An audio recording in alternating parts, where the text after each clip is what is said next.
So today we're going to go kayaking on Lake Powell, and in particular we're going to navigate up the Antelope Canyon where it dumps into Lake Powell. So we will have visited the upper Antelope Canyon, lower Antelope Canyon, and the Antelope Canyon tributary into Lake Powell.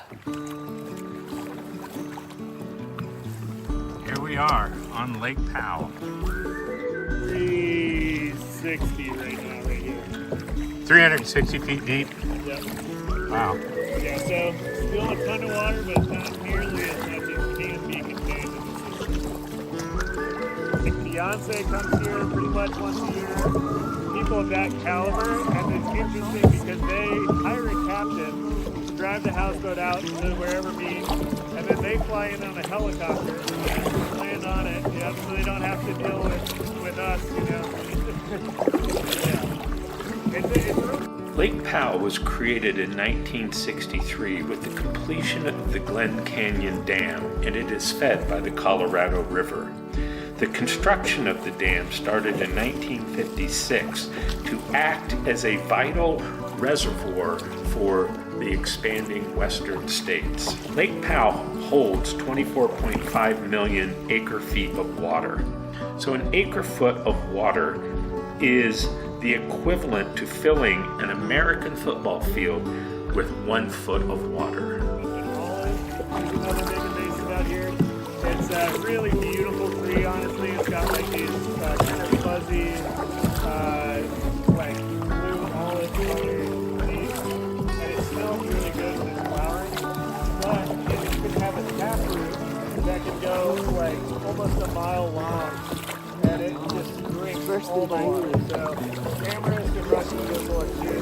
They consume a lot more water than a lot of the native places. So the only thing we really need to worry about with boats coming in and out is just getting out of the way. And so whenever you hear or see a boat or if I call one out, just head to the closest wall, kind of just make a path for those boats. Some other interesting things here. I mentioned to a lot of you, I just want to make sure everyone heard. Behind me here, there's that big white chunk of rock with the red above it. That is all actually red rock. The white mark is the high water line in 1983. And so all that bleaching is just a buildup of calcium carbonate that just kind of changes the color of the surface of the rock. Back in 1983, there was so much water coming in that they actually had to, there's these outflows at about rim level of the dam. They had to put plywood against the rim of the dam, and that water level actually rose a foot up the plywood, and somehow it held. And if that water had gone over the dam, it likely would have destroyed the dam and been a huge catastrophe. See, it's kind of in the wall there. The reason it's that high is because those buoys originally were floating on the surface of the water above the mouth of this canyon because it was totally submerged, and so you had to have those there to show you that there's rocks. That's one of the reasons why I actually kind of like being here in lower water, is because there's a lot more canyon for us to paddle in on these tours. If we were here in the 80s, it wouldn't even look like a canyon until we get way further back in. We used to have a coal generating power plant here, which was torn down in 2019 because it was having a really negative effect on health in the region. Lots of rates of cancer. That way, please. Basically the father of USGS, the U.S. Geological Survey. And when he did his trips down the Colorado River, he really explicitly said, with western expansion, there will never be enough water in the west to sustain large civilizations. Is that this population is invasive from the Great Lakes region, and it can be traced down to pretty much just one guy. Oh, and really? He just put his boat in after everything was closed and hadn't washed it.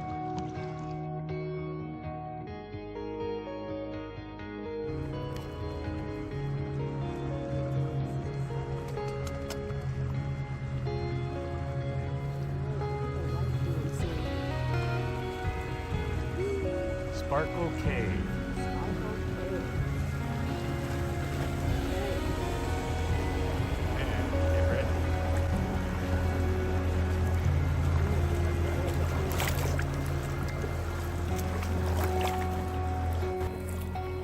We're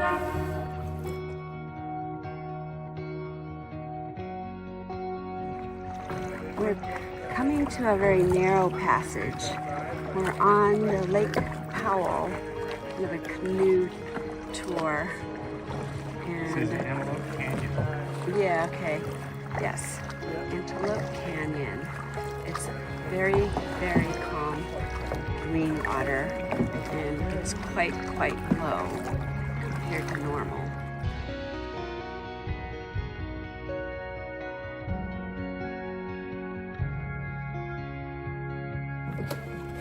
And I'll just stand back for a moment. Let's see this here.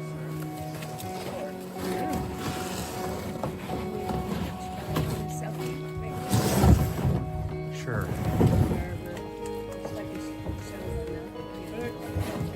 Got it. And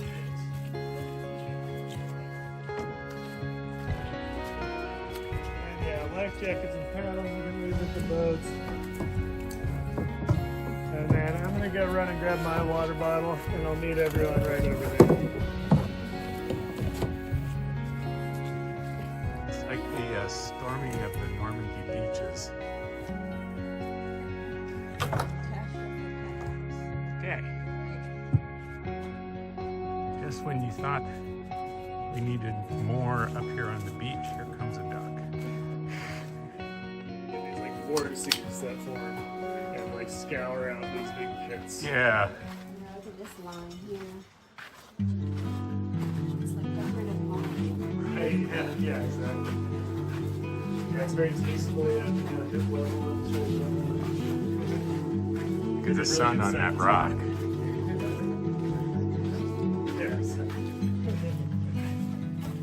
There's one time I was in my old tower holding out into the sun. There's like just a top rock.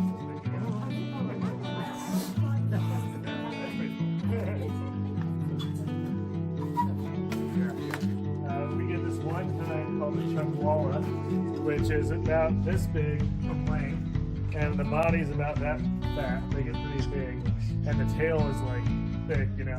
And they can be really fast, but a lot of the time.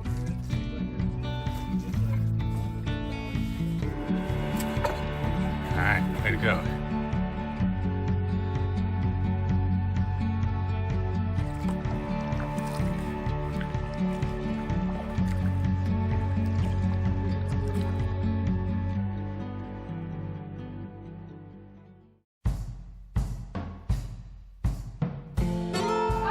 Okay, the birdhouse.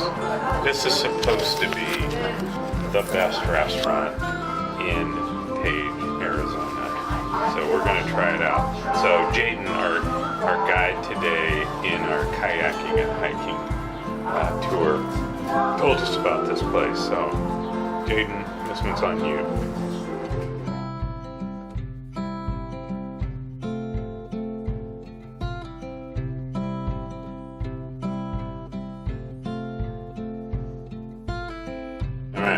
Now, how's your dinner? My dinner is excellent. How's yours? Well, it's really good. So I'm having a thigh and a leg. Actually, I got 2 legs. I was only expecting 1. And some broccoli salad and a beer, and it's great. So, Jayden, you made a great recommendation. Toby. So Come we here. were actually at a restaurant called the Birdhouse. Birdhouse. Yes, the Birdhouse in Page, Arizona. And yes, our kayaking guide today said this was the best restaurant, and I love Sit. a good fried chicken. You sit. So if I'm in an area where Toby. it's good fried chicken, I'm there. Looky here. Look who's at the table with us. How'd you get here?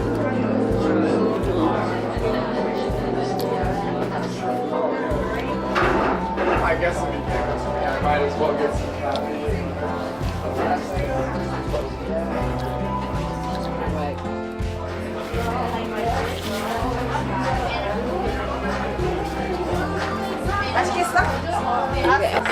just little tiny.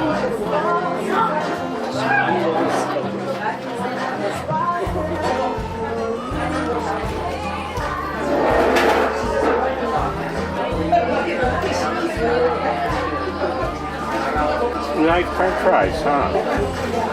Yes. Yeah, look at it.